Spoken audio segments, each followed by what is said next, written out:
Welcome to the live chat for Abraham Lincoln Vampire Hunter. I'm Benjamin Walker.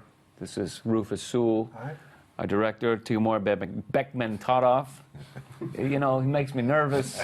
He's so powerful and talented. Right, it's written there. And of course, our executive producer and author, Seth Graham Smith. Let's get started. Timur, well, first question.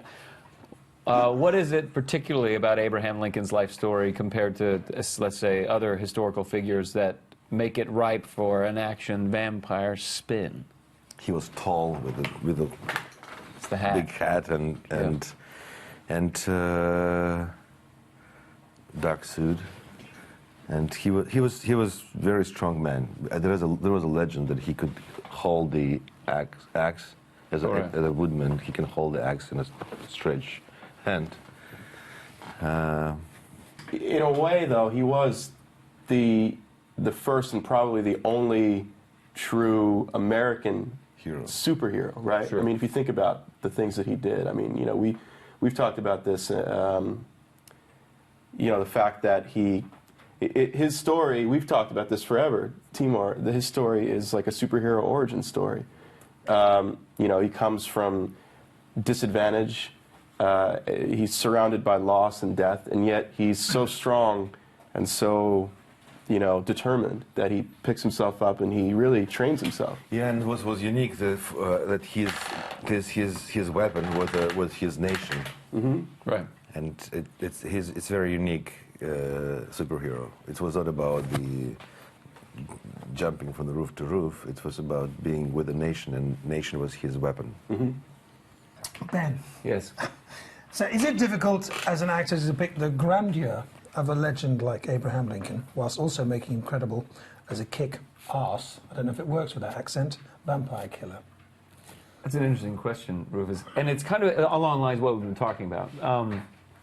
What makes him fascinating and impressive is that he was a common man who pulled himself up, he was self-educated, he made himself into a hero, but his origins are our origins, ours, as citizens and as Americans and as common men and women. And then when faced with extreme and extraordinary circumstances, how do we react? And that's what makes him a hero.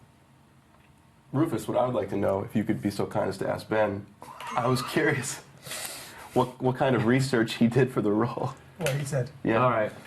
Actually, we did a lot. I mean, what we're making is a period movie that happens to be about vampires. I read a few books. One book in particular about the melancholy of Abraham Lincoln was very helpful, kind of about his depressive and romantic nature. It lends itself nicely to our Gothic tale. One of the things that I love that Timur did with the movie is everything.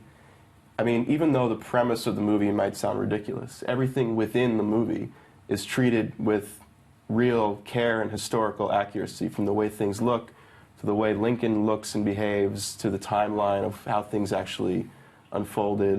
And so I think that there's a strange, you know, for this big action, you know, summer movie, there's also a strange amount of historical accuracy in it. Who the hell are you in this movie? Well, I play Adam, and he doesn't appear in the book, which was a shock to me when I kindled the book very quickly, did a search for my character who didn't exist. I thought, that's a good start.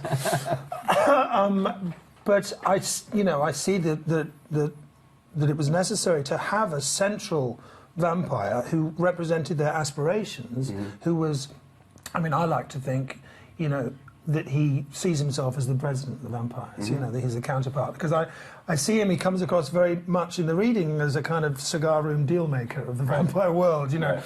And to have this figure to whom all vampires led, you know, and that's why he's called Adam, because he's the original vampire, the vampire from which all other vampires came. He was around at the time of the ancients, of the pyramids, and, you know, and for someone who represented the heart of the threat to be met with and dealt with towards the end of the closing chapter of the film. And Tim Burton, producer, what's he like? Is he a nice guy? He's a nice guy. I really think his role is huge in the movie. We didn't understood because I think Seth wrote his book influenced by his movies, and you can feel it. I'm Right. sure you like it. You've I just been didn't- ripping off Tim Burton. No, How are you gonna- no, that's what I'm doing now. Yeah. From this point forward. No, I mean, it's interesting. I've heard you say that, and it didn't occur to me at the time, but I feel like going back and looking at the book, you can feel the influence of that and other filmmakers and other writers in the book. I think Tim gave us the sort of protection to tell the story the way we wanted to tell it, which is very serious and straightforward, and never winking. I remember the first time we all met about it. We said never winking, never making a joke out of the concept, but just playing it seriously. Timur, obviously, your work is known for its extraordinary visual style. And this is in 3D. Very exciting. What was that like, making a movie in 3D? It's challenging. It's interesting because this language doesn't exist yet. There was only a few good movies, and nobody really knows what does it mean 3D movie. There's no rules yet. Like everybody. There's no classics. There is no rules. It's only one really good movie, few Okay, movie. good movies, and that's it. And as any film language, it's just we're just learning and we're just creating it. And it was very exciting for me to do it because it was a challenge and was a chance to create our own language. And I think this movie will have this very distinct and unique language, 3D language. Because when you're fighting, the distance has a lot of Sure, it has a lot to do with it. a lot to do with it because when somebody's Especially with an swinging axe, Yeah. you need to know, and the audience has to feel the distance, and the 3D, it's only technique can help you really feel it, really feel if this axe will chop your head or not. Oh, Ben, you know, Yeah.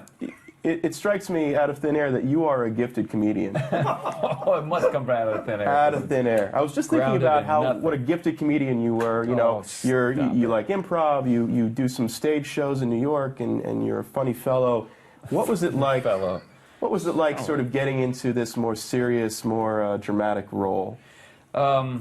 Well, my training is classical training. I went to a theater school. Juilliard, you can say. Yeah, all right. Yeah. There's that little pause. But I don't know. I think what's fascinating about Lincoln is that I think he was a funny guy. He certainly had a sense of humor, particularly when he was traveling on the circuit as a lawyer and entertaining people. In the great storyteller, telling stories and making people laugh in the taverns at night. I don't think this is an unfunny movie, but it was pretty effortless because of the script that you wrote and Timur's direction. I mean, and how frightening Rufus is. I mean, it really sucks the humor right out of it when he's trying to bite your Thanks a face lot, off. Rufus. It will be absolutely impossible for Lincoln to survive without sense of humor. And there's so many different depictions of vampires. Why did you pick guys like Rufus to do this one? Yeah. Why didn't you there's make just it? so Why many didn't you different make kinds. your vampires? What is genre? What influenced you to? Why aren't your vampires Apart from sexier? just availability. Right. Why don't they glisten in the sun? Honest. They're honest. Yeah, honest. Like what was important in this movie that the Abraham Lincoln has to be honest and Adam has to be honest. But they're real, and that's As what's scary about them. So your book, huge success, very exciting, and now the movie's coming out. Are you going to write a sequel? I hope so. Yeah, I'm fascinated with, for people who read the book, without saying anything about the film or the similarity of the ending or whatever, the book certainly leaves things open, and there's more to, certainly the Henry story, and there's more to perhaps the Abe story than we have told in this book, Adam story. and certainly more in the Adam story because, frankly, I can invent a whole Adam story now. Exactly. From so there is the And you should as well. I shall. Yeah, I wouldn't dream of it. I think look, hopefully we're very proud of the film, and hopefully the film does well, and everyone's clamoring for a sequel. But I certainly feel like there's more of the story to tell, even from just a book perspective. It's been exciting to hear all of your questions about the upcoming film. Thank you for asking, and take care.